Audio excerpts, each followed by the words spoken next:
Welcome to Engaging Experts, the podcast that goes behind the scenes with influential attorneys. Our guests will describe their practice and expertise. Then we will go deep on various topics related to effectively using expert witnesses. Hi, this is Russ Rosenzweig. I am the CEO and co-founder of Roundtable Group and also the host of this podcast series. And when we got into the expert witness business 25 years ago, I had this realization that the lawyers, the litigators that we work with so frequently to help find their expert witnesses are just as much experts themselves as are the professors and expert witnesses that we recommend to them in the expert witness search and referral context. So the vision behind this podcast as we begin our next 25 years here at Roundtable Group is to showcase some of those litigators. And our program is designed to introduce you to fellow litigators, and maybe you're a business owner or an entrepreneur and might be interested in some of the top litigators in our nation.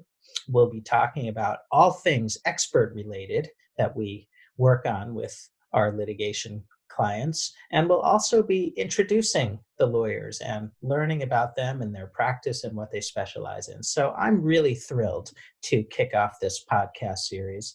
And speaking of experts, it's my pleasure to introduce my teacher and guru, who is really, I think, the top expert in the world on all things podcasts, which is John Corcoran. And John has been doing thousands, literally, of interviews with successful entrepreneurs and investors and CEOs. And I think poor dear even had to do a 60-minute podcast with me a few weeks ago. So thanks for surviving that. And it's great to talk to you again, John.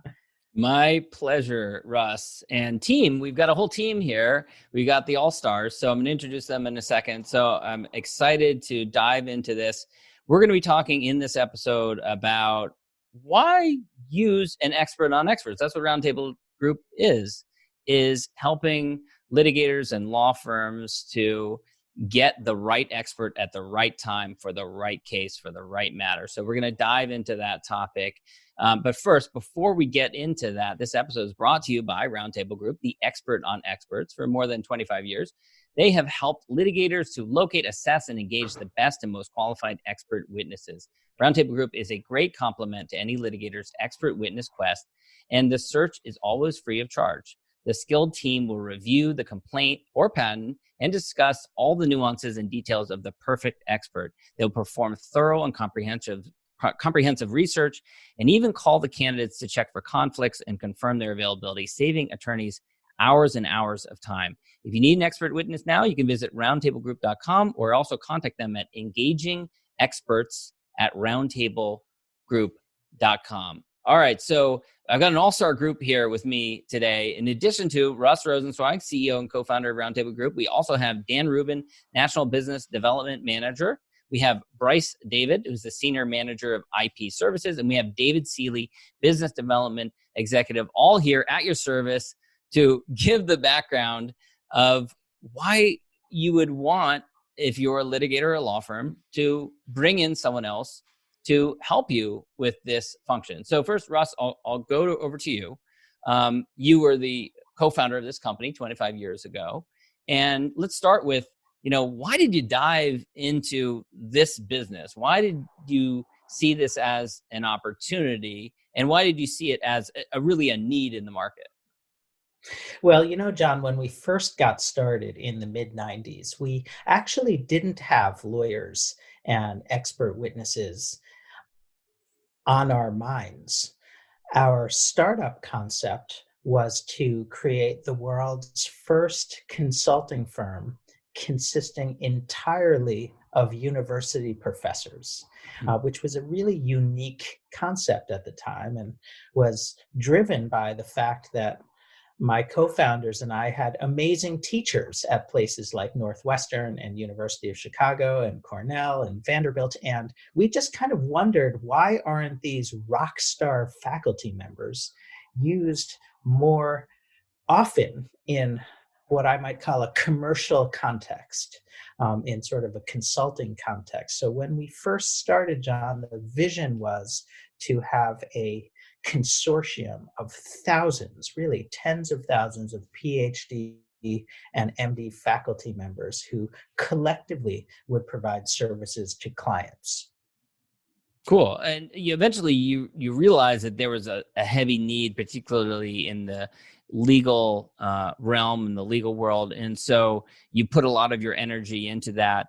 But it's a lot bigger than just the network, right? You have a lot of people that come to you and say, do you have an expert in this field? Which is one piece of it, right?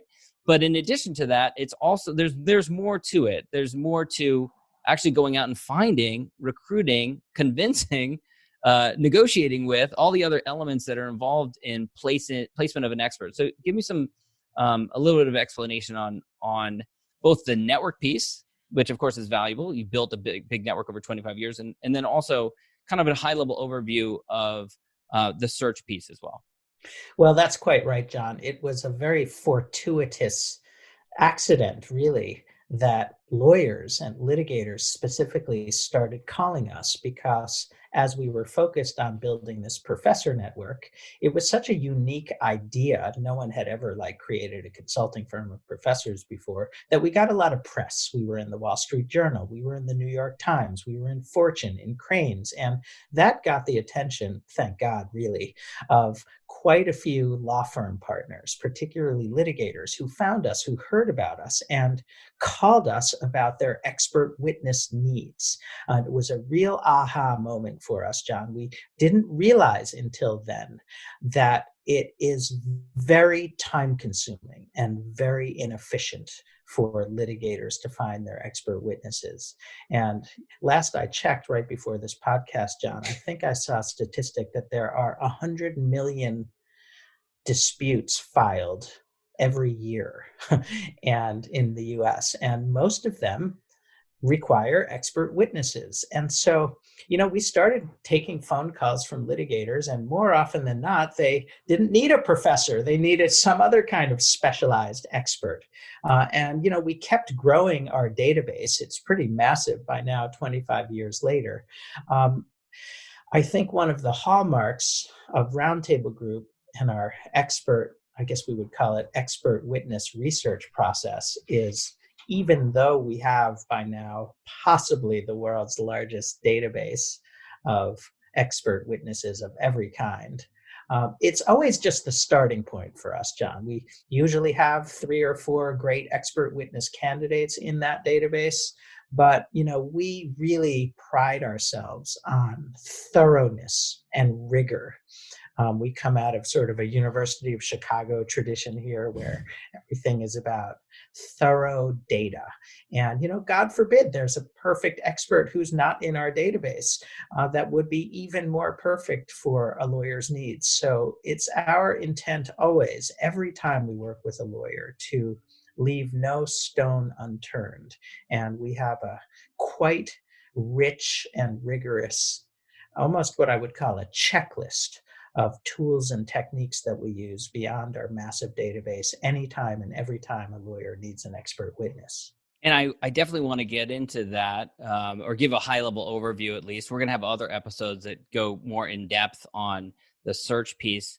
And you mentioned University of Chicago. I know you got your MBA there, so you're really familiar with the trainings that comes from there. But I want to go over to you, David Seeley, and talk a little bit about the intake piece, because, and again, we're going to have a more in-depth discussion around this, but what I think is fascinating, and a lot of maybe lawyers who are immersed in their case, immersed in their client work, don't realize, is that they don't always know the series of questions when they don't do it on a daily basis, like you guys do, that should be asked that will help lead you down the path of finding the right expert. So talk a little bit about that intake process and why it's critical.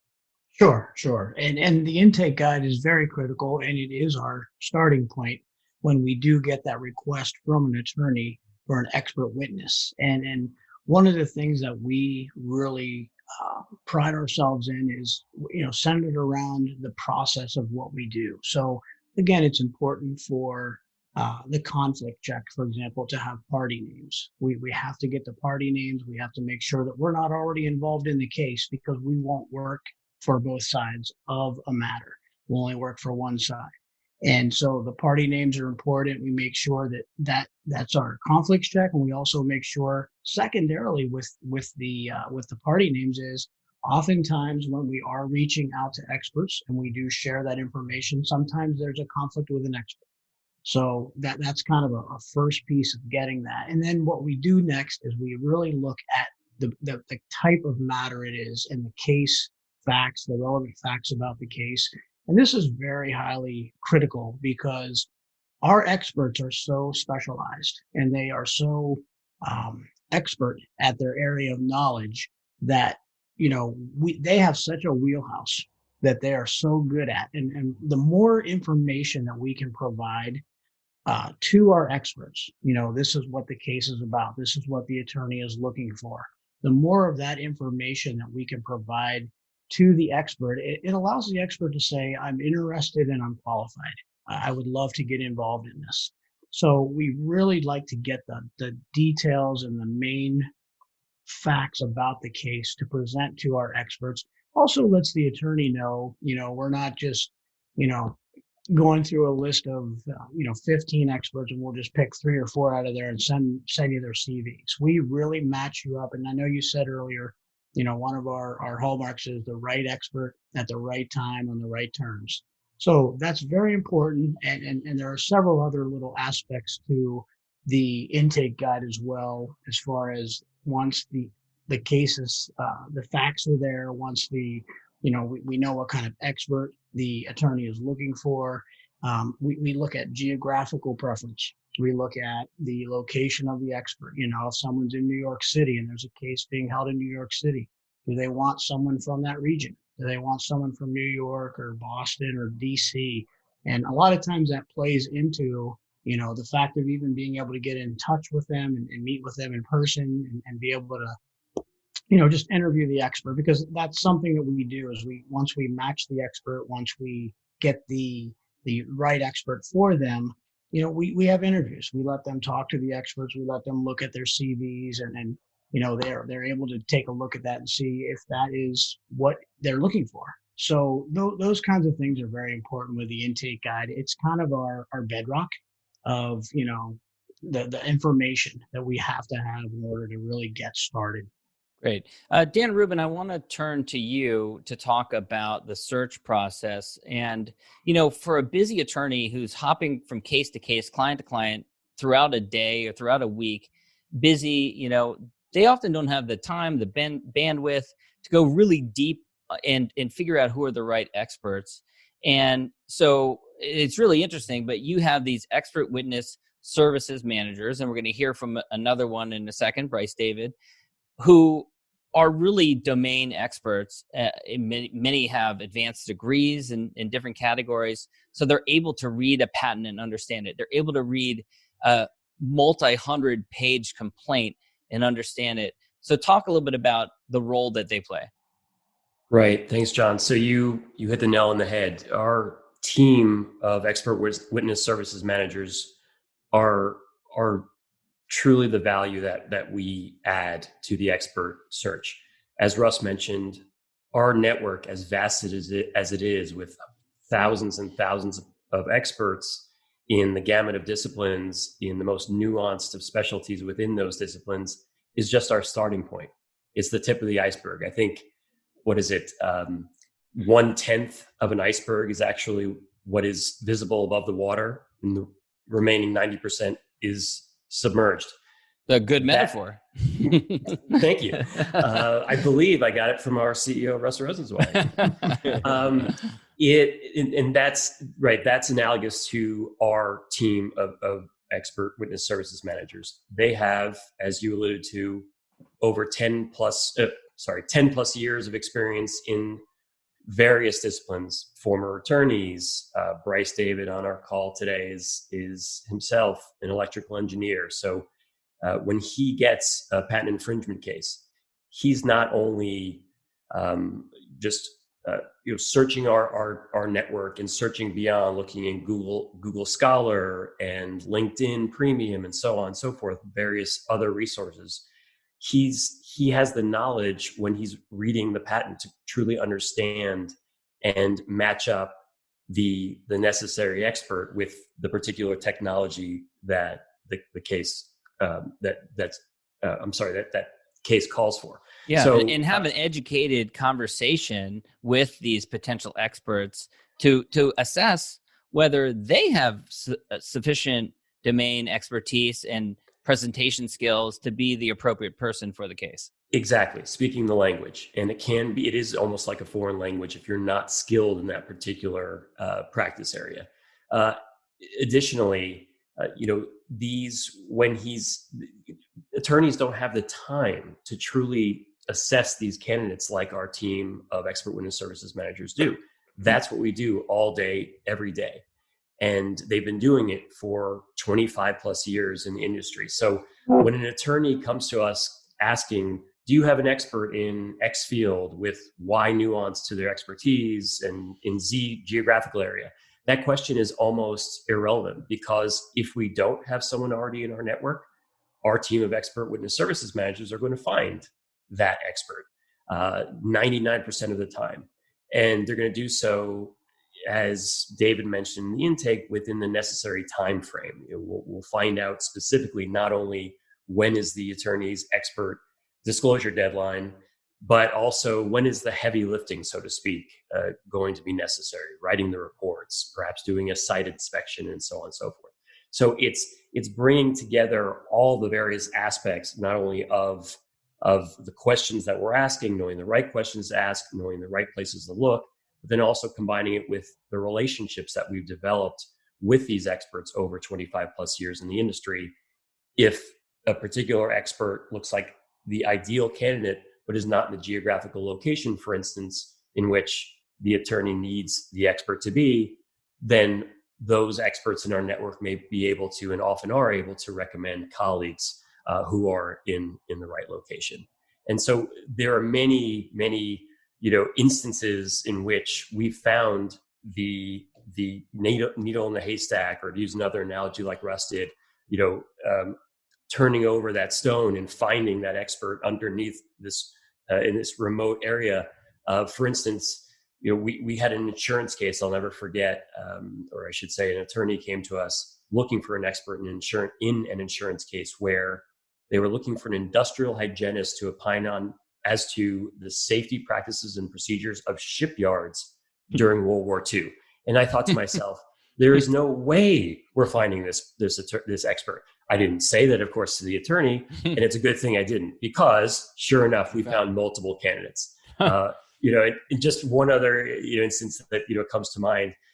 Actually, two. We found an expert in fire safety practices and procedures in a Venezuelan prison. So it's not just this general area of expertise for which we're providing candidates, but what I ask attorneys to do is tell me what does your ideal expert look like? Because we can always go broader, but we want to find that very specific ideal expert. So let me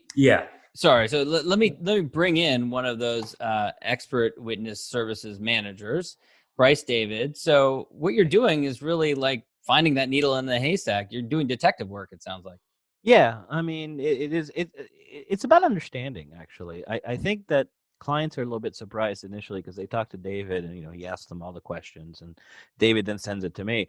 And that gives me enough to just come up to speed. My colleagues make me sound like really smart, which is awesome. but I'm really, you have to learn these things. And so before I call the attorney, I've actually kind of done a little bit of research about the case and what they might be talking about, because I'm going to call them and I'm going to have a second conversation about the expert, what they need. And the better informed I am, the better questions I'm going to ask, the better answers I'm going to get. And that lets me get as close as possible to what they actually need, because they know their case better than I do. There's no question about that.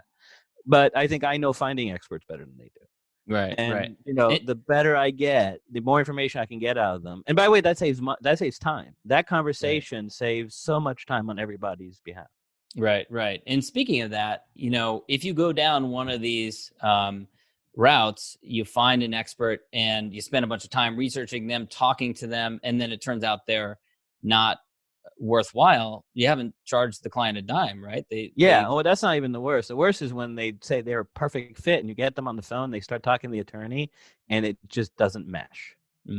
They just don't click. Yeah. And within 5 minutes that you're going to be on the call and it's just not going to work out. And but it happens. You're already thinking like, I got to find somebody else. Yeah, but it does happen for cases. Oh, yeah. And so it's then you are there to stand by to find the new one. And talk a little bit about one of the challenges. People might think that, we can just find an academic, find a professor or something like that. But industry experts are actually one of the more challenging areas. So talk a little bit about how hard it is to find someone who's in industry who maybe they're not writing, they're not publishing, they don't have a book out. How do you find these experts? Well, that's actually, I think, where our database actually does come in, because even though you have to realize about half the searches we end up having to go and find somebody that's on our database. But the database that we have gets you to the point where you can find somebody in the field and they're going to know the people much better than you. And so, you can have a conversation. They know us. We have relationships. I can call them. They'll call me back. They'll spend 10 minutes on the phone with me. I can say, I have kind of this case and here's what I'm looking for. Who should I be talking to? They're very kind and they're very helpful. So that's a great way to find people like that. But you're right. They don't publish. But they do have PhDs and they did do dissertations and they do go to industry conferences. And, so there are ways to find them. But it is true that finding industry experts is much harder. But they bring a certain perspective, right? They bring a historical perspective to cases. And sometimes that's very important to the case. Russ, I want to circle back to you. So the topic is search practices and criteria, best practices. You've developed these processes over 25 years. What do you?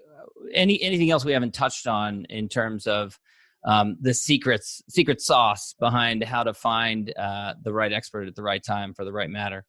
Well, I'll just highlight a couple of things, maybe put them in perspective. Because this idea of having a conversation or two with a client in plain English about their matter and discussing, like really brainstorming about what the perfect expert looks like, her credentials, geographic location preference, budget requirements, just everything you can imagine under the sun. Like these kinds of good old-fashioned, thorough conversations don't happen that much anymore in the world. Everything is going to apps, and we have some new competitors that boast that, hey, you don't even have to have a conversation. You just, upload the complaint and we'll do the rest. And, we just have this, tradition and preference for having that good old-fashioned conversation. I've seen it over the years, John, where often during these initial intake conversations, we together realize there's some different nuances. There may be a different kind of expert or two that the attorney hadn't contemplated prior to the call. And, my colleagues like Brice are so skilled at this and have been at it for so many years. We actually read the complaint, we read the patent. We're prepared to just really have a deep dive. That being said, this, this conversational intake process is just optional. Basically whatever lawyers want, we'll do. Some of our beloved clients have worked with us so often by now that they're comfortable, like with sending us a 2-page email that just, they know what we're going to ask. They articulate everything, it's thorough, it's rigorous, and we can get started.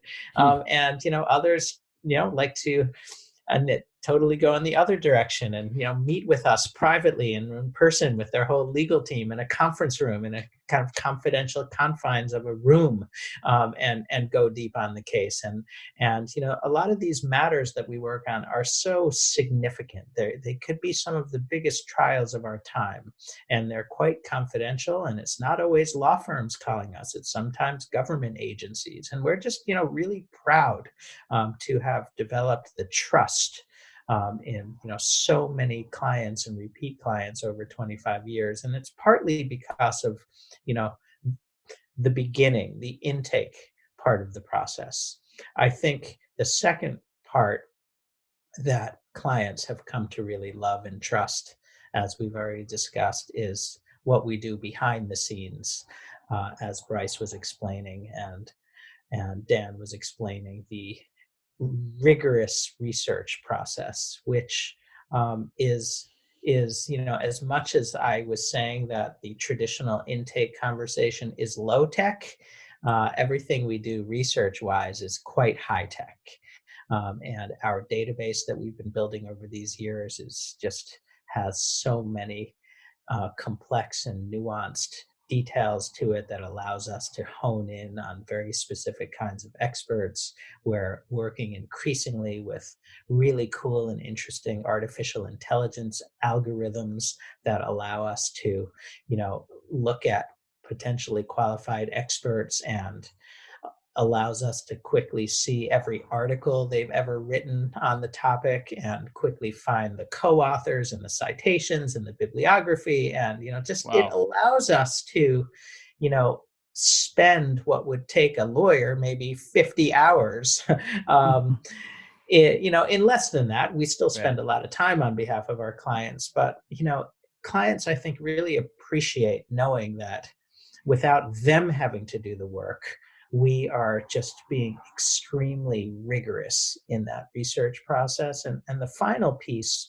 that, I don't think we quite highlighted is what happens after we find a few qualified candidates. I'm glad you brought us around to that, because I did want to ask you about that. So after you've found the perfect expert, there is a potential, of course, of there being a conflict that pops up later, or an expert who drops out. So Roundtable Group is not done at that point, right? So talk a little bit about after that point. Well, there's two afters. The first after is when Brice and the team, find 5 to 10 potentially qualified candidates. There's a lot of work that happens after that, in calling them up and describing the matter in more depth, and checking for conflicts and assessing their interest, and sometimes even negotiating their billing rates if the client is quite price sensitive.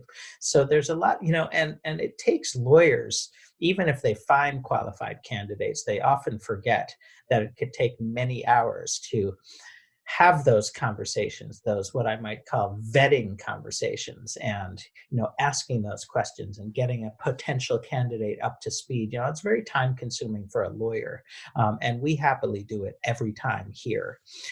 The other after, of course, John, is after that perfect expert is formally engaged. Most typically, the way it works is clients hire Roundtable Group for the services of the expert.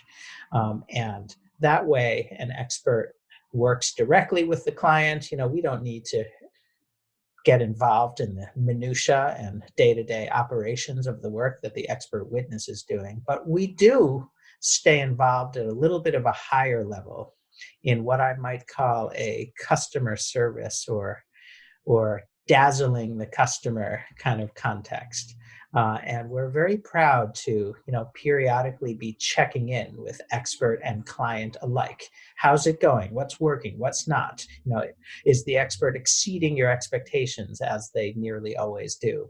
And I personally play a role when I see anything that looks like the expert is spending significant time on a case.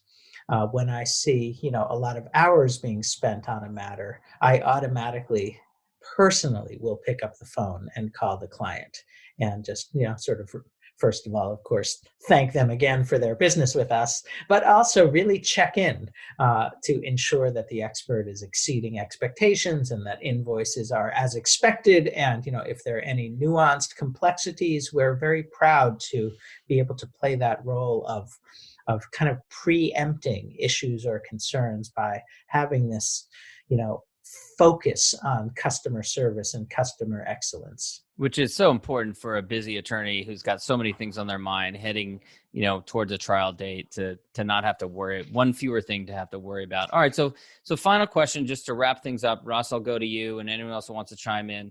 Just, I'm devil's advocate here. Why, again, to hire a company to come in to find my expert for me, for those who aren't convinced yet? Yeah, so for all these 26 years now that I've been in the business, I've been, I've made it a habit. Every day I ask lawyers, how do you find your experts? And then, as now, it's almost always the same answers. It's, who do we know?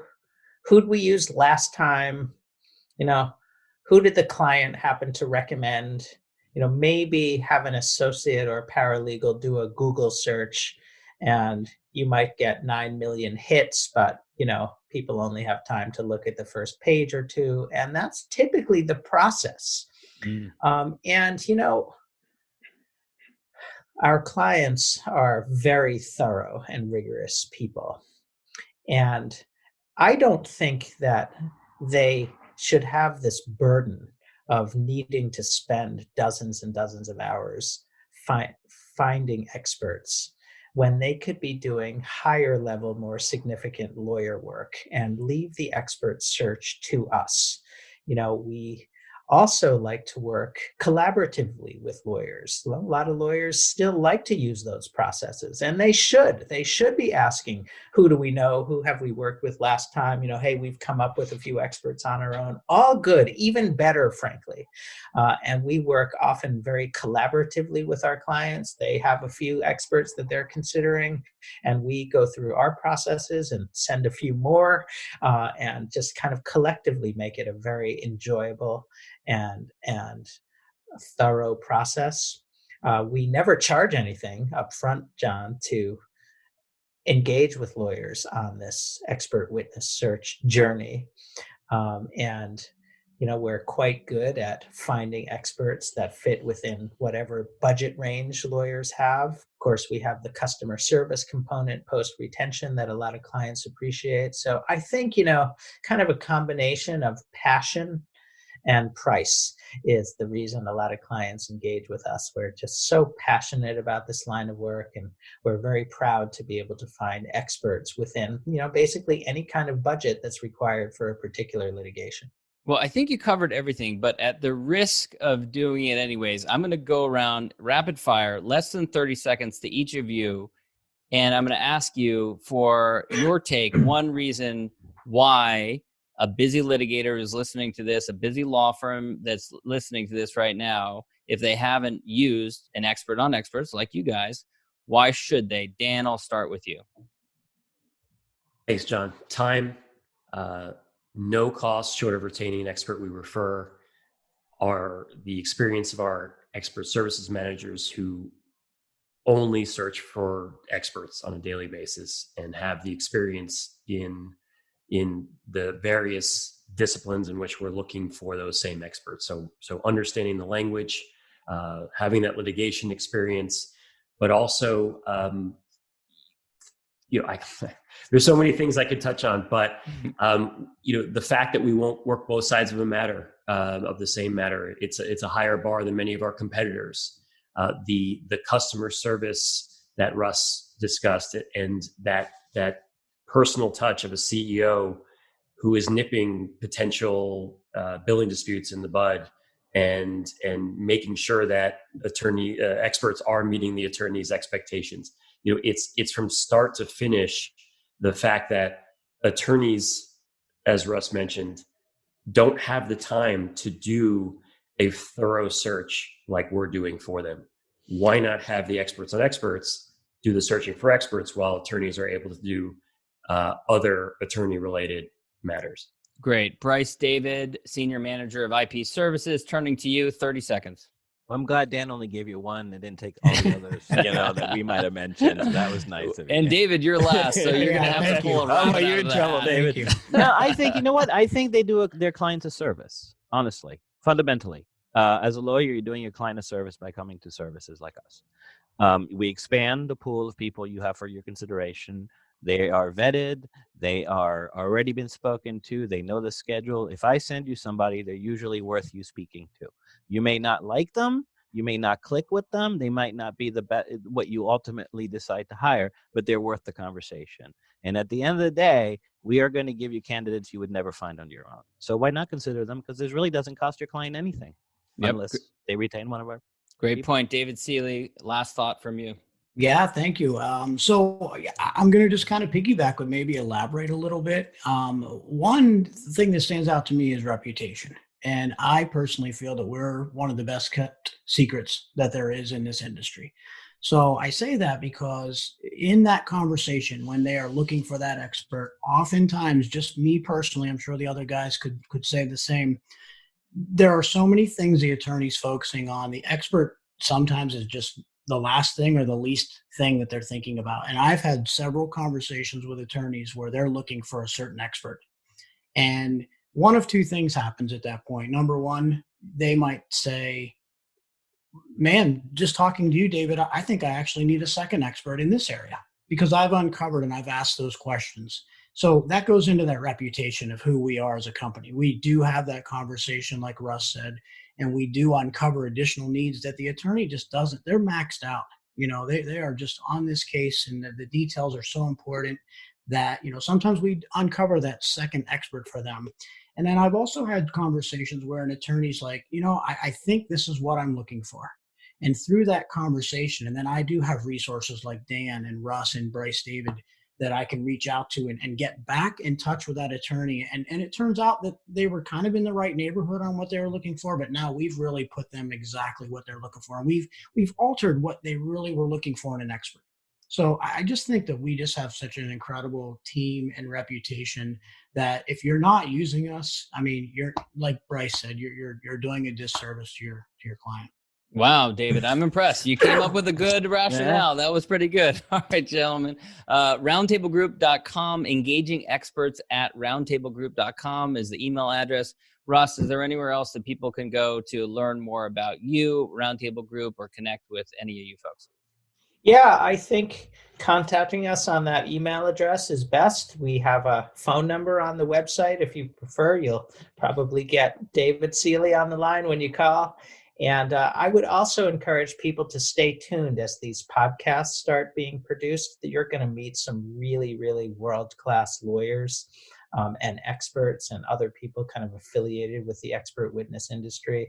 It's going to be a rare opportunity to meet some real movers and shakers and learn about their backgrounds and how they came to where they are, and also to learn every possible nuance and technical detail of engaging with experts once they are engaged, hopefully by us. But, post engaging your expert, there's quite hundreds and hundreds of real nuanced details for lawyers to understand about best practices, and you'll be learning them from your peers in the episodes to come. Well, we're setting a high bar because people would expect nothing less from the expert on experts, that there's going to be some expertise shared on this podcast. So I look forward to it. Gentlemen, thanks so much. Thank you very much. Thanks for listening to Engaging Experts. Be sure to click subscribe so you don't miss our future episodes.